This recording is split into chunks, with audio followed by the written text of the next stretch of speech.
The regime harbored high-level terrorists in the wake of the 9/11 attacks, including Osama bin Laden's son. In Iraq and Afghanistan, groups supported by Iran have killed hundreds of American military personnel.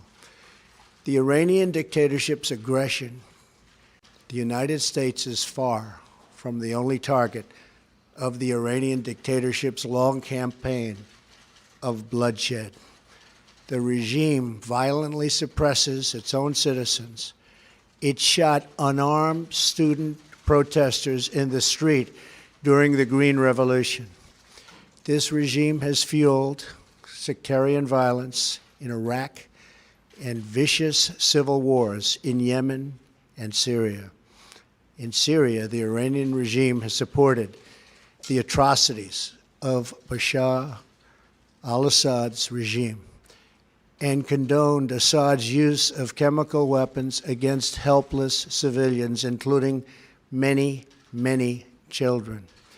Given the regime's murderous past and present, we should not take lightly its sinister vision for the future. Terrorism. The regime also received a massive cash settlement of $1.7 billion from the United States, a large portion of which was physically loaded onto an airplane and flown into Iran. Just imagine the sight of those huge piles of money being hauled off by the Iranians waiting at the airport for the cash. I wonder where all that money went. Worst of all, the deal allows Iran to continue developing certain elements of its nuclear program, and importantly, in just a few years, as key restrictions disappear, Iran can sprint towards a rapid nuclear weapons breakout. In other words, we got weak inspections in exchange for no more than a purely. There are also many people who believe that Iran is dealing with North Korea. I am going to instruct our intelligence agencies to do a thorough analysis and report back their findings beyond what they have already reviewed. By its own terms, the Iran deal was supposed to contribute to regional and international peace and security.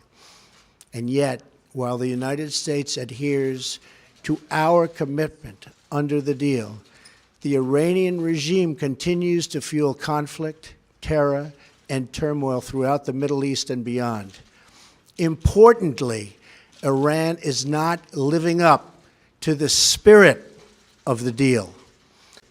So today, in recognition of the increasing menace posed by Iran, and after extensive consultations with our allies, I am announcing a new strategy to address the full range of Iran's destructive actions. First, we will work with our allies to counter the regime's destabilizing activity and support for terrorist proxies in the region. Second, we will place additional sanctions on the regime to block their financing of terror. Third, we will address the regime's proliferation of missiles and weapons that threaten its neighbors' global trade and freedom of navigation. And finally, we will deny, based on the factual record I have put forward, I am announcing today that we cannot and will not make this certification. We will not continue down a path whose predictable conclusion is more violence, more terror, and the very real threat of Iran's nuclear breakout. That is why I am directing my administration to work closely with Congress and our allies to address the deal's many serious flaws so that the Iranian regime can never threaten the world with nuclear weapons. These include the deal's sunset clauses that in just a few years will eliminate key restrictions on Iran's nuclear program.